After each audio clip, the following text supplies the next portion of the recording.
کے آقا غیب نبی صلی اللہ علیہ وسلم فرماتے ہیں انسان کی قبر کی رات کتنی بھیانک ہوتی ہے. پہلے تو قبر کا دن بھی دیکھیں, قبر کا دن بھی اندھیرے میں ڈوبا ہوتا ہے. جب قبر کا دن بھی اندھیرے میں ڈوبا ہو تو قبر کی رات کتنی بھیانک ہوگی. اس رات میں تمہیں بھی آنا ہے, اس رات سے ہمیں بھی سامنا کرنا ہے. ہائے مسلمان جس نے اپنی زندگی کے لمحے لمحے کو گناہ کے لیے وقف کر دیا, غیبت, چغلی, شراب و کباب, جوؤں کے اڈے, خدا جانے کیا کیا گناہ ہماری زندگی میں ہیں. میری قوم کے جوانوں, قبر کی پہلی رات کا ذرا تصور کرو جسے میرے آقا علیہ السلام نے بیان کیا ہے. محلے میں مہلت ملتی ہے تو تم کوڑیاں لے کر کے بیٹھتے ہو, تاش کے پتے لے کر کے بیٹھتے ہو, 3 پتی کا گیم لے کر کے بیٹھتے ہو. اللہ نے تمہیں اس لیے پیدا نہ کیا, خدا نے تو تمہیں قبر کو سنبھالنے کے لیے, قبر کو جنت کے باغوں میں سے ایک باغ بنانے کے لیے پیدا کیا ہے. آقا علیہ السلام فرماتے ہیں قبر کی پہلی رات ایسی دردناک ہوتی ہے کہ مردے کو قبر چاروں طرف سے یوں دباتی ہے کہ اس کی پسلیاں ایک دوسرے میں مل جاتی ہیں. اور میرے آقا صلی اللہ علیہ وسلم نے صحابہ کو تصور دلانے کے لیے فرمایا, اپنے دونوں مبارک ہاتھوں کو یوں لیا اور فرمایا کہ جب قبر انسان کو دباتی ہے تو اس کی دونوں پسلیاں یوں آپس میں مل جاتی ہے. پسلی پر تھوڑی سی مار لگتی ہے تو ہم بے چین ہو جاتے ہیں. اے میری قوم کے جوانوں, گناہ کرنے والوں, اللہ کو ناراض کرنے والوں, رب کو غضب کی دعوت دینے والوں, ذرا سوچو اگر صرف قبر کا دبانا ہی ہوتا اندر تو یہی عذاب ہمارے لیے کافی تھا. قبر دباتی ہے اور پسلیاں ایک دوسرے میں آپس میں مل جاتی ہیں. بیٹوں کا حال کیا ہے, بیٹیوں کا حال کیا ہے؟ کائنات میں سب سے زیادہ اگر کوئی کسی سے پیار کرتا ہے تو ماں اپنی اولاد سے پیار کرتی ہے.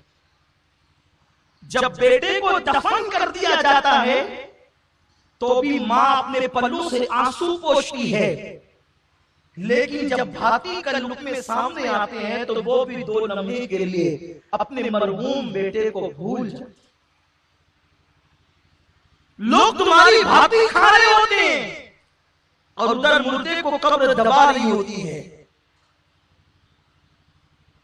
قبر کو, آخرت کو بھول کر اپنی طبیعت کے مطابق زندگی گزارنے والوں, ذرا بتاؤ قبر کی اس تاریک وادی میں کون کام آئے گا؟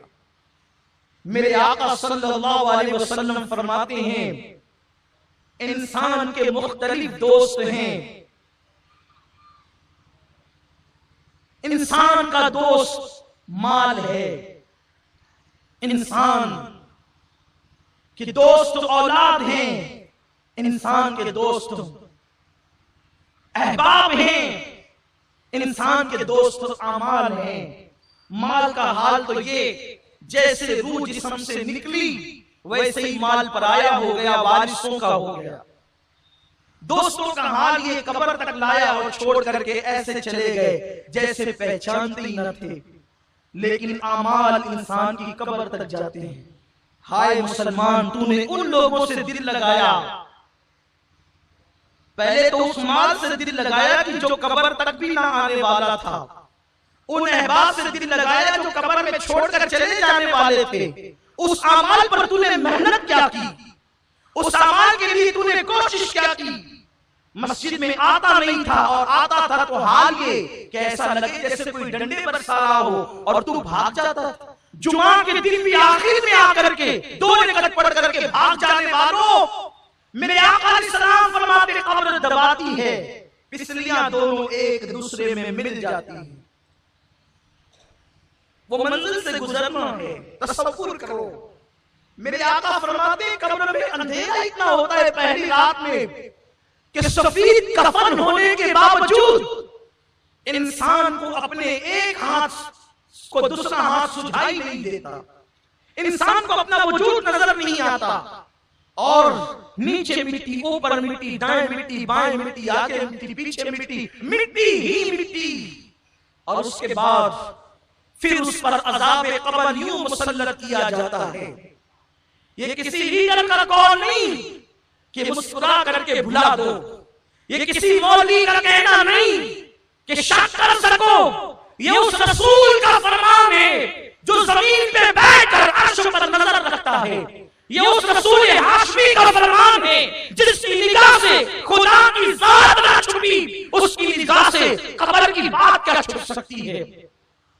وہ عالم ما کان ما یکون رسول جسے اللہ نے معلم کائنات، معلم انسانیت بنا کر کے مبعوث فرمایا، اس رسول کا فرمان ہے کہ ابھی قبر کی تاریکی چھٹتی بھی نہیں ہے کہ انسان پر عذاب قبر یوں مسلط ہوتا ہے کہ انسان جن جن چیزوں سے دنیا میں ڈرتا تھا وہ ساری چیزیں اس کی قبر میں بھیجی جاتی ہے جو اس کو ڈرا کر کے دہشت زدہ اور وحشت زدہ کرتی ہے. مثال کے طور پر دنیا میں کتے سے ڈرتا تھا تو کتے قبر میں آ کر اس کو ڈراتے ہیں، چھپکلی سے ڈرتا تھا تو چھپکلیاں ڈراتی ہے، چوہے سے ڈرتا تھا تو چوہوں کو بھیجا جاتا ہے اور وہ اس کو ڈراتے. سوچو گلی کے کونے پر کھڑے ہیں اور کتا آ جائے تو ہم دور بھاگتے ہیں. قبر کے اندر جب اس طریقے سے کتوں کو، چوہوں کو، چھپکلیوں کو، سانپوں بچھوؤں کو جب مسلط کیا جائے گا تو اس 2 گز زمین میں جہاں پر کروٹ بدلنے کے لیے جگہ نہیں ہے وہاں سے کہاں بھاگو گے؟ چیخو گے آواز کہاں تک پہنچے گی؟ چلاؤ گے آواز کہاں تک جائے گی؟ مسلمان تو کتنا نادان ہے، تجھے اللہ نے محمد رسول اللہ جیسا نبی عطا کیا، تجھے اللہ نے قرآن مقدس جیسی کتاب عطا کی، تجھے اللہ نے اللہ اکبر ہدایت یافتہ بندوں کا دامن عطا کیا اولیاء کرام کا، لیکن تو نے دنیا دنیا دنیا اور دنیا کی موج مستی میں اپنا وقت ایسے گزار دیا کہ تو نے آخرت کی کوئی فکر نہ کی، قبر کی کوئی پرواہ نہ کی. ہاں اگر تجھے وقت ملتا تو گناہوں میں ڈوب جاتا. تو نے آخرت کے لیے کیا کیا؟ تو نے قبر کے لیے کیا کیا؟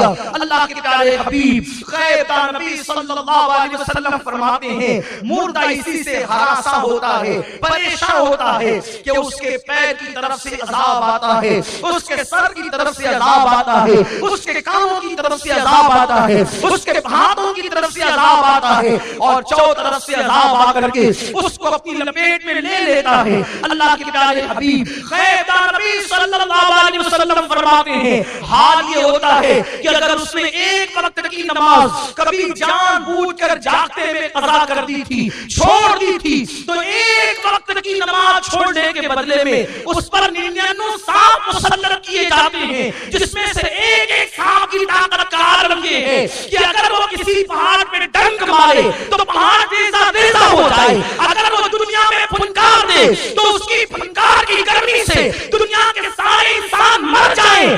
ایسے 99 سانپ اس مردے پہ مسلط کیے جاتے ہیں. اس کے بعد ایک فرشتہ جو آنکھ سے دیکھتا نہیں، جو کان سے سنتا نہیں، جو زبان سے بولتا نہیں، گونگا بہرا اندھا فرشتہ اس پہ مسلط کیا جاتا ہے. اور جماعت چھوڑنے کی وجہ سے صرف ایک گوزا جب وہ اس کے وجود پہ مارتا ہے تو وہ ایسے پس جاتا ہے جیسے چنے پہ ہتھوڑا مارنے سے چنا پس جاتا ہے.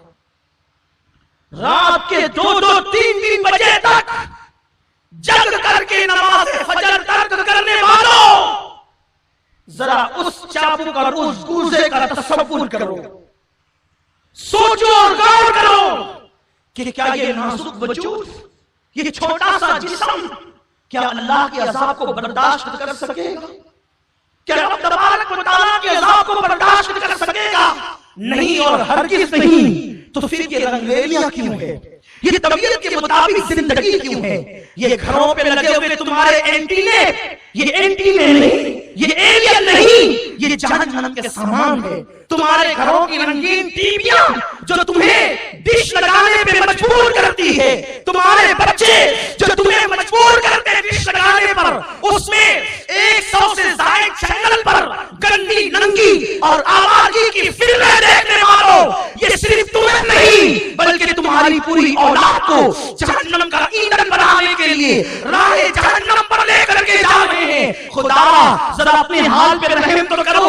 اگر یہ کہا گیا ہوتا کہ 1 سال کے بعد موت آئے گی تو شاید ہم 1 سال پہلے سدھر جاتے. 10 سال کے بعد موت آئے گی تو ہم 10 سال پہلے سدھر جاتے. لیکن موت نے تو کوئی وقت نہ دیا, کسی کو موقع نہ دیا. موت کب آئے گی, کیسے آئے گی, کس وقت آئے گی, کس حال میں آئے گی, اسے کوئی طرح کسی کو نہیں دی گئی. ٹی وی دیکھنے والوں, موبائل کو ہاتھ میں لے کر کے انٹرنیٹ پر گندے مناظر دیکھنے والوں, جس وقت تمہارے ہاتھ میں موبائل ہو اور اسی وقت اللہ نہ کرے تمہیں موت آ گئی, اس وقت جب تم گندے مناظر دیکھ رہے ہو یا فلمیں تم ننگی اور آبادی کی دیکھ رہے ہو, اسی وقت تمہیں موت آ گئی تو تم اللہ کو کیا منہ دکھاؤ گے؟ مصطفیٰ جان رحمت صلی اللہ علیہ وسلم ارشاد فرماتے ہیں, جس کو جس حالت میں موت آئے گی وہ قیامت کے دن اسی حالت میں اٹھایا جائے گا.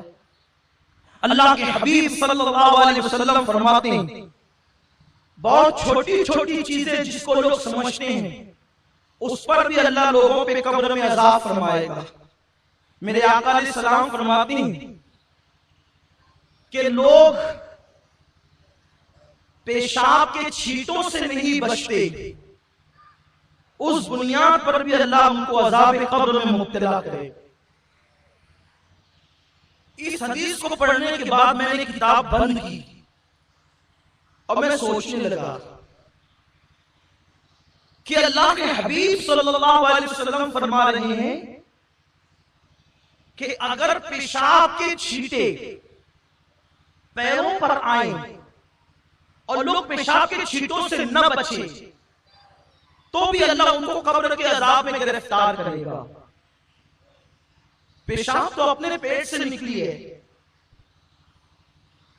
اب سے اپنے پیٹ سے نکلنے والی گندگی, اپنے پیٹ سے نکلنے والی غلاظت, اگر ہم اس سے نہ بچیں تو اللہ عذاب قبر میں گرفتار کرے گا, عذاب قبر میں مبتلا کرے گا. اور قبر کا عذاب کیا ہے؟ کفن چھین لیا جائے گا, جسم کو قبر کے کیڑے, سانپ اور بچھو کھائیں گے, پوری قبر کے اندر آگ بھڑکا دی جائے گی. یہ عذاب قبر کی ہلکی سی جھلک ہے. میرے آقا صلی اللہ علیہ وسلم ارشاد فرماتے ہیں قبر میں جو عذاب دیا جاتا ہے جو میں جانتا ہوں, اگر تمہیں بتا دوں تو تم گھروں میں رہنا چھوڑ دو اور پاگلوں کی طرح جنگلوں میں بھٹکنے لگو. حضور نے نہیں بتایا, صرف اشارہ کر دیا. اس کا مطلب یہ ہے کہ آقا جو جانتے ہیں وہ کوئی نہیں جانتا. اور یہ بھی میرے رسول کی شان کی بات ہے, حضور کو سب کچھ جان کر بھی لوگوں کے درمیان معلم انسانیت کی حیثیت سے ہے. اس کا مطلب حضور کی عقل اور اپنی عقل دونوں برابر نہیں ہے. ہمیں پتا چلے تو ہم پاگل ہو جائیں. ارے لوگ بھیانک ایکسیڈنٹ دیکھ کر کے پاگل ہو جاتے ہیں, تو قبر کا عذاب سننے کے بعد جو کما کہو عذاب دیا جائے گا وہ کیسے برداشت ہو سکتا ہے؟ تو اللہ کے حبیب صلی اللہ علیہ وسلم فرماتے ہیں اگر میں تمہیں بتا دوں مکمل طور پہ کہ قبر میں کیا ہوتا ہے تو تم ایسے گھلنے لگو گے جیسے نمک پانی میں گھلنے لگتا ہے. تم اپنی جگہ پر سلامت نہیں رہ سکتے, گھل جاؤ گے تم. وہ قبر ہے جسے دردناک عذاب کے حوالے سے اللہ کے حبیب علیہ الصلوۃ والتسلیم نے بیان فرمایا. تو ایک معمولی سا عمل جس کو ہم کہتے ہیں پیشاب کے چھینٹوں سے نہ بچنا, یعنی کھڑے کھڑے کچھ لوگ پیشاب کرتے ہیں تو پیر پہ چھینٹے آتے ہیں, کچھ لوگ بیٹھ کر بھی بے احتیاطی سے کرتے ہیں تو بھی پیشاب کے چھینٹے آتے ہیں. تو پیشاب کے چھینٹوں سے نہ بچو تو بھی انسان عذاب قبر میں گرفتار ہوگا. حیرت ہے جتنا زیادہ ناپاک پیشاب ہے اس سے زیادہ ناپاک گناہ ہے. گناہ اور پیشاب کی ناپاکی میں زمین آسمان سے بڑا فرق ہے. کیونکہ پیشاب اگر کہیں لگ گیا پانی ڈال دو تو پیر پاک ہو جائے گا, بدن پاک ہو جائے گا. لیکن اگر گناہ کا دھبا لگ گیا تو 7 سمندر کا پانی بھی گناہ کا دھبا نہیں دھل سکتے. تو پیشاب اگر ناپاک چیز پیر پہ لگ جائے اڑ کر کے اور کوئی اس سے نہ بچے، احتیاط نہ کرے، تو اللہ عذاب قبر میں گرفتار کرے گا۔ تو اس سے زیادہ ناپاک تو گناہ ہے،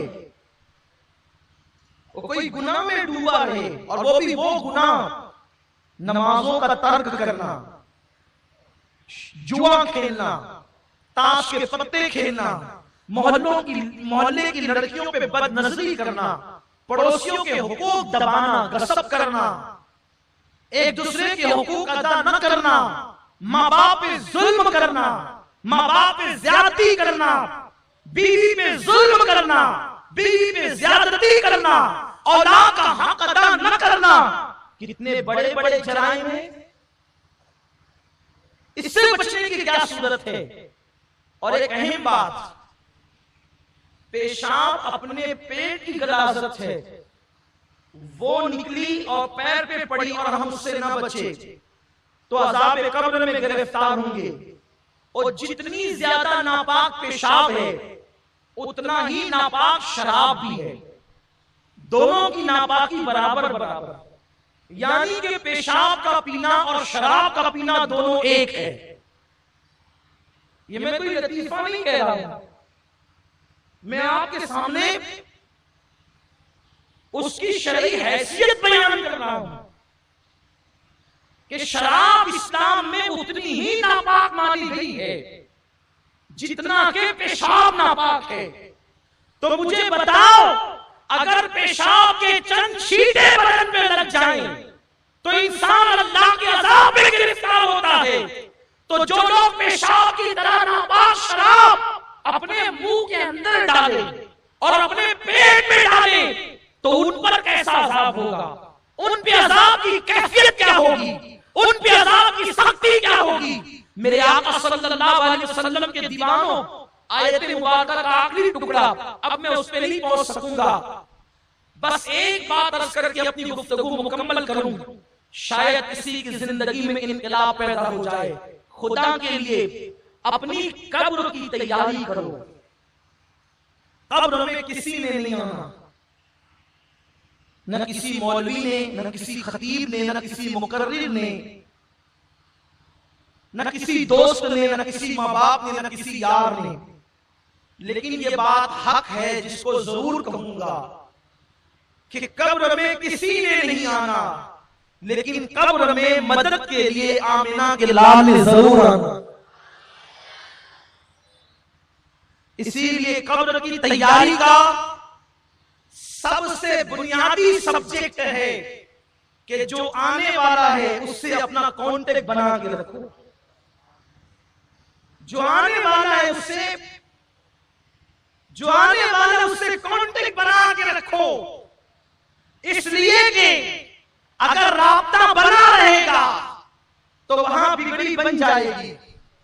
قبر اندھیری ضرور ہے، قبر میں تاریکی ضرور ہے، قبر میں سانپ اور بچھو ضرور ہے، قبر میں عذاب ضرور ہے، قبر میں آگ ضرور ہے، قبر کا دبانا ضرور ہے، قبر کا بے قرار کرنا ضرور ہے، قبر کی وحشت ضرور ہے، قبر کی دہشت ضرور ہے، سب چیزیں حق ہیں، لیکن اس کے لیے ہے جس کی قبر میں آمد مصطفیٰ نہیں ہے۔ جہاں وہ آ جائے تو پھر اندھیرا کیسا، قبر میں لہرائیں گے تا حشر چشمے نور کے جلوہ فرما ہوگی جب طلعت رسول اللہ۔ اس لیے ان سے رشتہ جوڑے رکھو، ان سے رابطہ بنا کر کے رکھو۔ رابطہ کیسے بنے گا؟ نعرہ بھی لگائیں، شراب بھی پیئے تو رابطہ بنا رہے گا، نعتیں بھی پڑھیں، کیرم بھی کھیلیں، گلیوں میں بیٹھ کر کے کوڑیاں بھی کھیلیں اور خود فتوے بھی دے کہ جائز ہے، ٹھیک ہے، اب آپ کی فتوے پہ عمل ہوگا۔ اللہ کے حبیب صلی اللہ علیہ وسلم فرماتے ہیں ایک زمانہ ایسا آئے گا قریب قیامت کہ جاہل لوگ فتویٰ دیں گے اور وہ خود بھی گمراہ ہوں گے اور دوسروں کو بھی گمراہ کریں گے۔ آقا علیہ السلام فرماتے ہیں ایسے لوگوں کے پاس نہ بیٹھنا، فتویٰ دینا مفتی کا کام ہے، آپ کا نہیں۔ لیکن میں سمجھتا ہوں بیچارے مفتی صاحبان تو فتویٰ بہت کم دیتے ہیں، ہوٹلوں پہ بیٹھے ہوئے ہماری عوام فتوے زیادہ دیتی ہے، اور وہ بھی بدعت اور شرک کے فتوے سے کم تو کوئی فتویٰ ہے ہی نہیں۔ اور اس بیچارے سے پوچھو بھیا احسان کر ذرا بتا کہ بدعت کی تعریف کیا ہے، وہ بتا بھی نہیں سکے گا، بلکہ بدعت کا مخرج بھی نہیں بتا سکتا، اور وہ بدعت کا فتویٰ دیتا ہے، بلکہ بیچارہ بدعت کو بدعت کہتا ہے، یعنی اسے الفاظ کا تلفظ نہیں پتا، اتنا جاہل ہے، اور اتنا جاہل ہے کہ اس سے کہو کہ تو جاہل ہو کے فتویٰ دیتا ہے تو پلٹ کے کہتا ہے میں اتنا بھی جاہل تھوڑی ہوں، یعنی کہ اس جاہل کو ابھی جاہل کے تلفظ میں یاد نہیں ہے، اور وہ فتویٰ شرک اور بدعت سے کم کا دینے تیار نہیں، کس پر؟ وہ بھی جو چیزیں قرآن اور حدیث سے ثابت ہے اس پر فتویٰ، کھڑے ہو کے سلام پڑھنا بدعت، فاتحہ دینا شرک، کہ یہ کام آپ کا ہے ہی نہیں میرے بھائی، تو عوام میں سے ہے، اپنی اوقات میں رہے۔ لوگوں نے تختہ مشق اگر کسی کو سمجھائے تو شریعت کو سمجھائے، ہر عوام میں کرسی پہ بیٹھنے والا کلینک کھول کے بیٹھتا ہے کہ چلو آج ہوٹل پہ بیٹھ کر کے ایک چائے پیئیں گے اور ساتھ ہی کسی ڈاکٹر کی بیگ بھی لے کے بیٹھیں گے، جو آتا جائے سوئی لگاتے جاؤ، انجیکشن لگاتے جاؤ، ٹیبلٹ لیتے جاؤ۔ نہیں ہوگا ایسا، ہو سکتا ہے، ہنسنے کی بات نہیں، ذرا غور کریں، ہو سکتا ہے، نہیں ہو سکتا، لیکن جب کہ کوئی غیر ڈاکٹر اگر سوئی لگا دے تو بولو خطرہ کسے ہے؟ بولو جان کو خطرہ ہے۔ غیر ڈاکٹر ٹیبلٹ دے دے، خطرہ کسے ہے؟ بولو جان کو ہے۔ تو جاہل لوگ ہوٹل پہ بیٹھ کر ڈاکٹر کا کام نہیں کرتے، جاہل لوگ ہوٹل کی کرسی پہ بیٹھ کے وکیل کا کام نہیں کرتے، پھر جاہل لوگ ہوٹل پہ بیٹھ کے مفتی کا کام کیوں کرتے ہیں؟ اگر جاہل ہوٹل پر بیٹھ کر کے ڈاکٹر کا کام کریں تو جانوں کو خطرہ ہو جائے، اور جاہل لوگ ہوٹلوں پہ بیٹھ کر مفتیوں کا کام کریں تو پھر جان کو نہیں ایمان کو خطرہ ہو جائے۔ اس لیے اور سنو، مفتی کون ہے کس سے پوچھا جائے؟ ہر ایک کے نام کے ساتھ جو مفتی کا ٹائٹل ہو وہ تھوڑی مفتی ہوتا ہے، ورنہ ہم نے تو کشمیر میں ایک عورت کے ساتھ مفتی کا سرنیم پڑھ کے میں نے ایک ساتھی سے کہا یار یہ عورت کتنی خوش نصیب ہے کہ مفتی بن گئی۔